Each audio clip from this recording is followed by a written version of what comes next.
नमस्कार दोस्तों, मैं advocate Vishnudhari Singh legal channel में आप सभी दर्शकों का स्वागत करता हूं। दोस्तों, आज मेरे वीडियो बनाने का टॉपिक है रिलिंक्विश डीड यानी हक त्याग विलेख। दोस्तों, हक त्याग विलेख या जिसे आप रिलिंक्विश डीड कहते हैं, वो आपस के परिवार में ही किया जाता है। दोस्तों, ये बाहरी लोगों के साथ नहीं हो सकता। अब प्रश्न उठता है कि हक त्याग विलेख या रिलिंक्विश डीड क्या है। दोस्तों, एक परिवार के अंदर में ही विभिन्न को शेयरर होते हैं, विभिन्न अंशधारी होते हैं, विभिन्न लोग का हक होता है, विभिन्न लोगों का हिस्सा होता है। उसमें प्रत्येक हिस्सेदार अगर चाहे तो अपने हक की जो संपत्ति है, उसे अपने शेयर की जो संपत्ति है, अपने ही परिवार में किसी अन्य व्यक्ति को, जो भी शेयर होल्डर उसी परिवार का है, उसी परिवार का सदस्य है, उसके पक्ष में अपने संपत्ति का त्याग कर सकता है। और इस हक त्याग के लिए जो विलेख बनता है, जो डीड बनता है, उसे हम हक त्याग विलेख कहते हैं। अंग्रेजी में इसे हम रिलिंक्विश डीड कहते हैं। दोस्तों, अपने परिवार में प्रॉपर्टी ट्रांसफर करने का सबसे अच्छा और सुगम और सस्ता तरीका है हक त्याग विलेख के द्वारा, यानी रिलिंक्विश डीड के द्वारा। दोस्तों, अब समझे दोस्तों, आगे आके देखते हैं कि रिलिंक्विश डीड क्या है, यह कैसे बनाई जाती है, कौन कौन से लोग रिलिंक्विश डीड कर सकते हैं यानी हक त्याग विलेख लिख सकते हैं, और किनके पक्षों में हक त्याग विलेख लिखा जा सकता है। हक त्याग विलेख यानी हक का त्याग जो है, अपना रिलिंक्विशमेंट यानी अपने प्रॉपर्टी का जो त्याग है, वो कौन सी प्रॉपर्टी होनी चाहिए, वो कौन सी संपत्ति का हक त्याग कोई व्यक्ति कर सकता है। दोस्तों, आइए अब इन्हीं प्रश्नों का उत्तर हम अपने इस वीडियो में खोजते हैं। दोस्तों, अब सबसे पहले दोस्तों कि रिलीज डीड क्या है यानी रिलिंक्विश डीड क्या है दोस्तों, यानी हक त्याग विलेख क्या है। दोस्तों, पहले हम आपको बता चुके हैं दोस्तों कि एक ही परिवार के अंदर में विभिन्न को शेयरर होते हैं, विभिन्न हिस्सेदार होते हैं। तो प्रत्येक हिस्सेदार में जो कोई चाहे अपने हिस्से की संपत्ति, उसे जो विरासत से मिली है दोस्तों, अपने ही परिवार के किसी अन्य सदस्य के पक्ष में अगर वह त्याग कर देता है, तो इसे हम हक त्याग कहते हैं दोस्तों। और इसी के लिए जो दस्तावेज बनाई जाती है, उसे हम हक त्याग विलेख कहते हैं दोस्तों, रिलिंक्विश डीड कहते हैं। दोस्तों, दूसरा प्रश्न है दोस्तों, ये रिलिंक्विश डीड या रिलीज डीड जिसे आप कहेंगे, वो कौन कर सकता है। दोस्तों, एक परिवार के अंदर में जो सहभागी है, जो अंशधारी है, जो दूसरे शेयर होल्डर है, या जिनका शेयर इस संपत्ति में है, अपने पारिवारिक संपत्ति में है, वही अपने पारिवारिक संपत्ति का ही हक त्याग कर सकते हैं। दोस्तों, फिर प्रश्न है किसके पक्ष में कर सकते हैं। तो दोस्तों, उसी परिवार के यानी ब्लड रिलेशनशिप के अंदर में ही दूसरे सदस्य के प्रति अपना हक का वो त्याग कर सकते हैं। दोस्तों, अब तीसरा प्रश्न उठता है दोस्तों, हक त्याग किन किन संपत्तियों का किया जा सकता है। दोस्तों, हक त्याग सिर्फ विरासत से मिली संपत्ति का किया जा सकता है। आप जैसे कोई संपत्ति खरीदे हैं, तो आप किसी के पक्ष में हक त्याग नहीं कर सकते, यानी किसी के पक्ष में आप अपना दावा उस पर आप नहीं छोड़ सकते। सिर्फ आपके परिवार और खानदान की जो संपत्ति है, जो विरासत की संपत्ति है, उसी संपत्ति में जो आपका शेयर है, सिर्फ उतना तक का त्याग आप किसी दूसरे शेयर होल्डर, किसी दूसरे परिवार के सदस्य को आप कर सकते हैं। दोस्तों, अब इसे हम एक उदाहरण से समझे। जैसे दोस्तों, एक पिता है, उसके पास एक पत्नी है, उनके एक पुत्र हैं, दो पुत्रियां हैं। दोस्तों, एक की मृत्यु हो जाती है, एक के पास कुछ विरासत से मिली हुई संपत्ति है, या एक उस संपत्ति को खरीदा, लेकिन अपने जीवन काल में वह अपने संपत्ति का किसी के पक्ष में कोई वसीयत नहीं किया, या न किसी को बेचा, न किसी को दान किया। वैसी परिस्थिति में पिता की मृत्यु के बाद यानी एक की मृत्यु के बाद उनके सारे संपत्ति में विरासत के द्वारा उनकी पत्नी, उनके बेटे और उनकी बेटियों का समान रूप से हक होगा। दोस्तों, इतना तो आप जानते ही हैं। दोस्तों, अब चूंकि परिवार में काफ़ी मेल मिलाप होता है, काफ़ी गुडविल होता है दोस्तों, या कुछ संपत्ति ऐसी भी होती है जिसे सभी लोगों में बांटना संभव नहीं है। बहुत सारी संपत्ति आप भी अपने परिवार में देखे होंगे, या बगल अगल समाज के परिवार में, कि बहुत ऐसी संपत्ति है जिसे बांटने के बाद उस संपत्ति का स्वरूप बिगड़ जाता है, यानी उस संपत्ति को बांटा नहीं जा सकता। वैसी परिस्थिति में उसका कोई एक शेयर होल्डर या दो शेयर होल्डर उसमें अपना जो शेयर उसका है, वो किसी तीसरे के पक्ष में त्याग कर सकता है, यानी उसे दे सकता है। दोस्तों, जैसे एक की पत्नी है, एक का बेटा है और एक की बेटी है।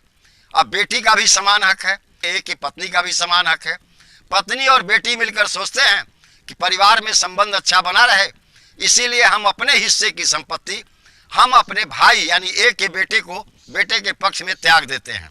तो दोस्तों वो लोग ऐसा कर सकते हैं, यानी हक का त्याग सिर्फ अपने परिवार में ही जो ब्लड रिलेशन है और अपने शेयर का ही किया जा सकता है, वो शेयर जो उन्हें विरासत से मिला है दोस्तों, खरीदी हुई संपत्ति का नहीं दोस्तों। अब दोस्तों ये जो रिलिंक्विश डीड है या जिसे आप रिलीज डीड भी कहते हैं, जिसे आप हक त्याग विलेख भी कहते हैं, इसका रजिस्ट्रेशन कराना जरूरी है दोस्तों। सेक्शन 17 इंडियन रजिस्ट्रेशन एक्ट 1908 यह कहता है कि relinquish deed, deed of gift और सेल डीड और एनी एग्रीमेंट का रजिस्ट्रेशन कराना जरूरी है, अन्यथा इसकी कोर्ट में मान्यता नहीं होती है दोस्तों।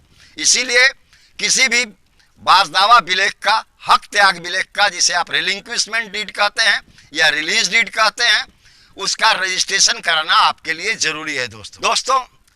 अब रिलिंक्विश डीड और गिफ्ट डीड है, आप किसी को अपना संपत्ति दान भी दे सकते हैं, कोई भी व्यक्ति है अपना शेयर किसी दूसरे को दान भी दे सकता है।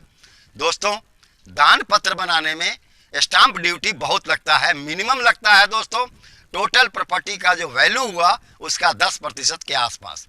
लेकिन रिलीज डीड बनाने में, जिसे आप रिलिंक्विश डीड कहते हैं, जिसे आप हक त्याग विलेख कहते हैं, यानी अपना हक किसी फरीक के पक्ष में त्याग कर देना, उस विलेख को बनाने में स्टाम्प ड्यूटी बहुत ही कम लगती है। 1000 या उसके आसपास ही स्टाम्प ड्यूटी हक त्याग विलेख पर लगता है दोस्तों। यानी स्टाम्प ड्यूटी या रजिस्ट्रेशन चार्ज जो है रिलिंक्विशमेंट डीड बनाने में बहुत कम लगता है और यह आसानी से हो जाता है।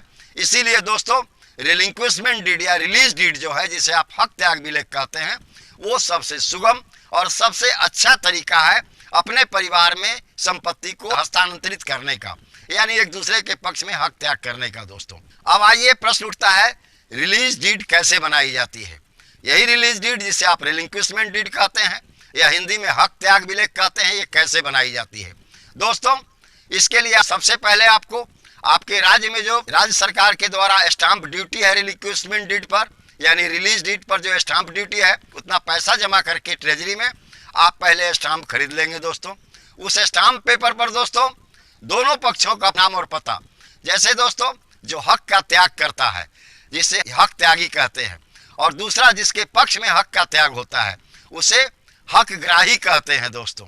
वो हक ग्राही है यानी वो हक कबूल किया, यानी दोनों पक्षों का पूरा नाम, उसका उम्र, उसका पता, ये हम स्टाम्प पेपर पर टाइप करा देते हैं दोस्तों। उसके बाद दोस्तों दूसरा पारा में उसका दोस्तों संपत्ति का संपूर्ण विवरण, जैसे एक व्यक्ति अपना शेयर त्याग रहा है, जो उसका शेयर है, जो उसका हक है, उस संपत्ति का पूरा विवरण, यानी उसका खाता, उसका प्लॉट, उसका रकबा और उसकी चौहद्दी, ताकि यह पता लगे कि ये शेयर उसका था जो किसी अन्य भाई के पक्ष में या परिवार के अन्य सदस्य के पक्ष में त्याग कर दिया। दोस्तों तीसरा है, उसमें लिखना पड़ेगा उस रिलिंक्विशमेंट डीड में, रिलीज डीड में, कि यह संपत्ति हक त्याग करने वाले को कहां से मिली।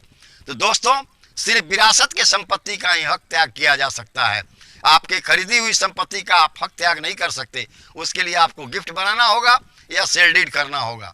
लेकिन हक त्याग जो आपको खानदानी संपत्ति है, उसमें जो आपका शेयर है, उसके द्वारा आप उस संपत्ति में आप अपने हक का त्याग किसी अन्य मेंबर के प्रति, परिवार के ही मेंबर के प्रति आप कर सकते हैं दोस्तों। हाँ दोस्तों, इसके बाद उसी स्टाम्प पेपर पर आपको वंशावली, परिवार की वंशावली बनानी होगी, जिससे यह पता लग सके कि अपना हक त्यागने वाला और जो हक प्राप्त करने वाला है, अपने शेयर का हक त्याग करने वाला और जो उसके शेयर का हक प्राप्त करने वाला है, उन सबों की पहचान हो सके कि ये लोग एक ही वंश के हैं और एक ही ब्लड रिलेशन में है दोस्तों।